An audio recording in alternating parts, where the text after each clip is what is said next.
بسم اللہ الرحمن الرحیم۔ السلام علیکم۔ سورج غروب ہونے میں ابھی بہت دیر تھی جب انہیں لاشیں نظر آئیں۔ علی بن سفیان کے نائب نے بالیان کی لاش پہچان لی۔ اس کا چہرہ سلامت تھا۔ اس کے قریب اس کے 6 دوستوں کی لاشیں پڑی تھیں۔ گدھوں اور درندوں نے زیادہ تر گوشت کھا لیا تھا۔ سوار حیران تھے کہ یہ کیا معاملہ ہے۔ خون بتاتا تھا کہ انہیں مرے ہوئے زیادہ دن نہیں گزرے۔ اگر یہ بغاوت کی رات مرے ہوتے تو خون کا نشان تک نہ ہوتا اور ان کی صرف ہڈیاں رہ جاتی۔ یہ ایک معمہ تھا جسے کوئی نہ سمجھ سکا۔ وہاں سے پھر گھوڑوں کے نشان چلے۔ سواروں نے گھوڑے دوڑا دیے۔ نصف میل تک گئے تو اونٹوں کے پاؤں کے نشان بھی نظر آئے۔ وہ بڑھتے ہی چلے گئے۔ سورج غروب ہوا تو بھی نہیں رکے، کیونکہ اب مٹی کے اونچے نیچے ٹیلوں کا علاقہ شروع ہو گیا تھا جس میں ایک راستہ بل کھاتا ہوا گزرتا تھا۔ اس کے علاوہ وہاں سے گزرنے کا اور کوئی راستہ نہیں تھا۔ صلیبی اسی راستے سے گزرے تھے اور بحیرہ روم کی طرف چلے جا رہے تھے۔ ٹیلوں کا علاقہ دور تک پھیلا ہوا تھا۔ وہاں سے تعاقب کرنے والے نکلے تو رک گئے، کیونکہ آگے ریتیلا میدان آ گیا تھا۔ صبح کے وقت چلے تو کسی نے کہا کہ سمندر کی ہوا آنے لگی ہے۔ سمندر دور نہیں تھا، مگر صلیبی ابھی تک نظر نہیں آئے تھے۔ راستے میں ایک جگہ کھانے کے بچے کھچے ٹکڑوں سے پتہ چلا کہ رات یہاں کچھ لوگ رکے تھے۔ گھوڑے بھی یہاں باندھے گئے تھے۔ پھر یہ گھوڑے وہاں سے چلے۔ زمین کو دیکھ کر تعاقب کرنے والوں نے گھوڑوں کو ایڑ لگا دی۔ سورج اپنا سفر طے کرتا گیا اور آگے نکل گیا۔ گھوڑوں کو ایک جگہ آرام دیا گیا، پانی پلایا اور یہ دستہ روانہ ہو گیا۔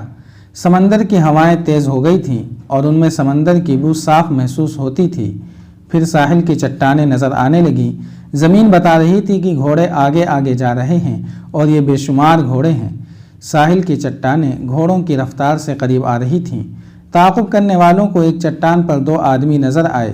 وہ اس طرف دیکھ رہے تھے۔ وہ تیزی سے سمندر کی طرف اتر گئے۔ گھوڑے اور تیز ہو گئے۔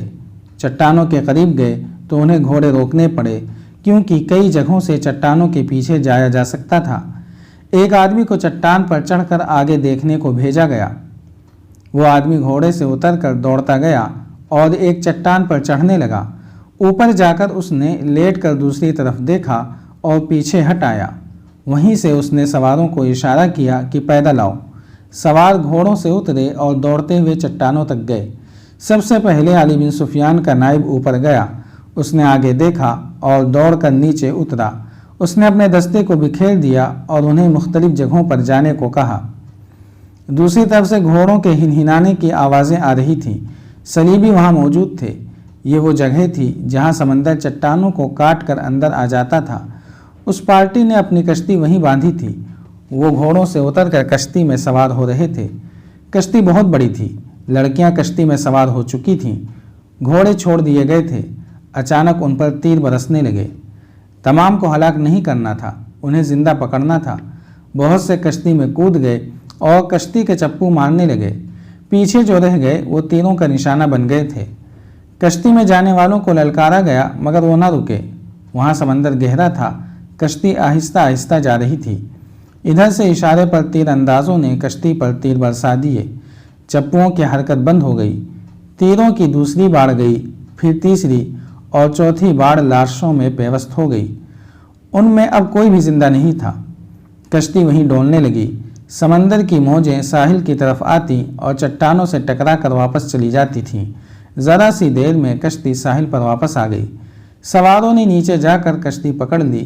وہاں صرف لاشیں تھیں۔ بعض کو 2 تیر لگے تھے۔ کشتی کو باندھ دیا گیا اور سواروں کا دستہ محاذ کی طرف روانہ ہو گیا۔ کیمپ دور نہیں تھا۔ میگنانا ماریوس قاہرہ کے ایک سرائے میں قیام پذیر تھا۔ اس سرائے کا ایک حصہ عام اور کمتر مسافروں کے لیے تھا اور دوسرا حصہ امراء اور اونچی حیثیت کے مسافروں کے لیے۔ اس حصے میں دولت مند تاجر بھی قیام کرتے تھے۔ ان کے لیے شراب اور ناچنے گانے والیاں بھی مہیا کی جاتی تھیں۔ میگنانا ماریوس اسی خاص حصے میں ٹھہرا۔ موبی کو اس نے اپنی بیوی بتایا اور اپنے ساتھی کو معتمد ملازم۔ موبی کی خوبصورتی اور جوانی نے سرائے والوں پر میگنانا ماریوس کا رعب طاری کر دیا۔ ایسی حسین اور جوان بیوی کسی بڑے دولت مند ہی کی ہو سکتی تھی۔ سرائے والوں نے اس کی طرف خصوصی توجہ دی۔ موبی نے اپنے آپ کو مسلمان ظاہر کر کے صلاح الدین ایوبی کے گھر اور دفتر کے متعلق معلومات حاصل کر لیں۔ اس نے یہ بھی معلوم کر لیا کہ سلطان ایوبی نے سوڈانیوں کو معافی دے دی ہے اور سوڈانی فوج توڑ دی ہے۔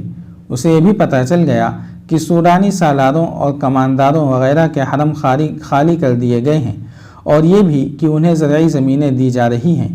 یہ میگنانا ماریوس کی غیر معمولی دلیری تھی یا غیر معمولی حماقت کہ وہ اس ملک کی زبان تک نہیں جانتا تھا، پھر بھی اتنے خطرناک مشن پر آ گیا تھا۔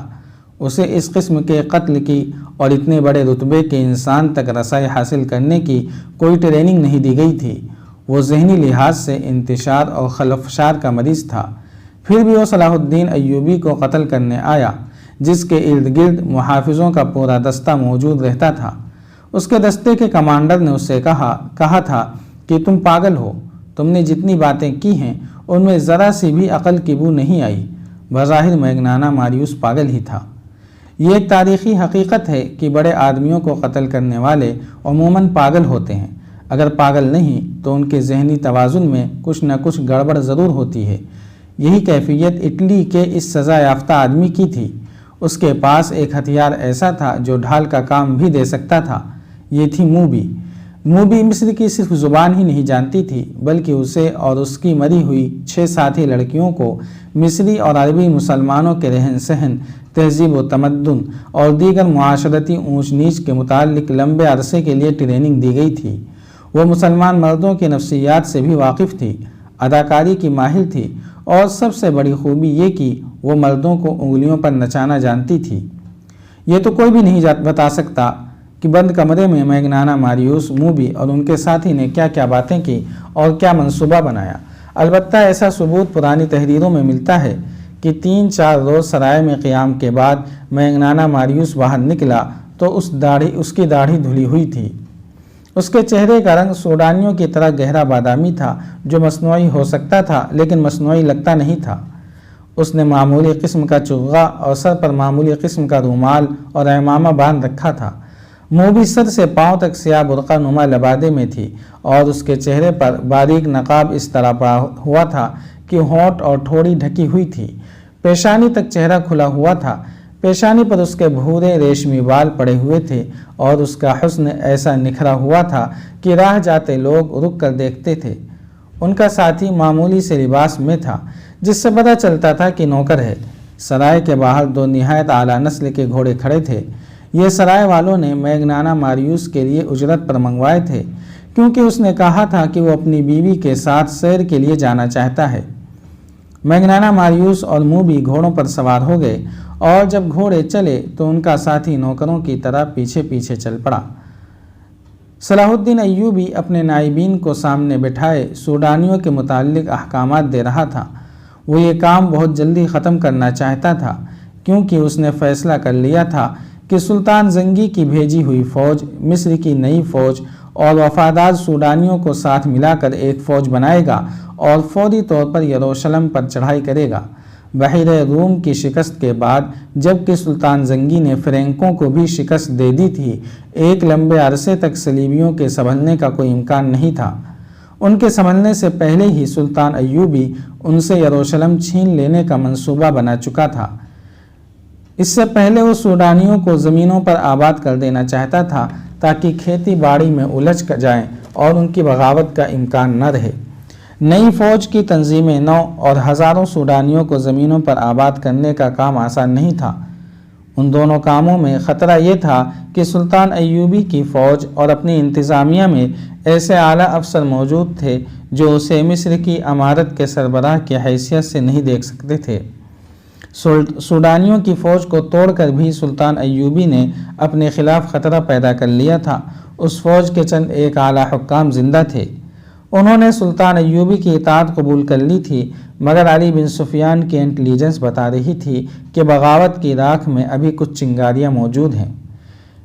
انٹیلیجنس کی رپورٹ یہ بھی تھی کہ ان باغی سربراہوں کی اپنی شکست کا اتنا افسوس نہیں جتنا صلیبیوں کی شکست کا غم ہے، کیونکہ وہ بغاوت دب جانے کے بعد بھی صلیبیوں سے مدد لینا چاہتے تھے، اور مصر کی انتظامیہ اور فوج کے 2-3 اعلیٰ حکام کو سوڈانیوں کی شکست کا افسوس تھا، کیونکہ وہ آس لگائے بیٹھے تھے کہ صلاح الدین ایوبی مارا جائے گا یا بھاگ جائے گا۔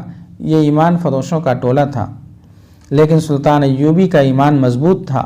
اس نے مخالفین سے واقف ہوتے ہوئے بھی ان کے خلاف کوئی کارروائی نہ کی، ان کے ساتھ نرمی اور خلوص سے پیش آتا رہا۔ کسی محفل میں اس نے ان کے خلاف کوئی بات نہ کی، اور جب کبھی اس نے ماتحتوں سے اور فوج سے خطاب کیا تو ایسے الفاظ کبھی نہ کہے کہ میں اپنے مخالفین کو مزہ چکھا دوں گا۔ جاری ہے۔ اگر آپ کو یہ قسط وار سلسلہ پسند آ رہا ہے تو لائک، شیئر اور کمنٹ کے ذریعے ہماری حوصلہ افزائی کریں۔ جزاک اللہ خیرا۔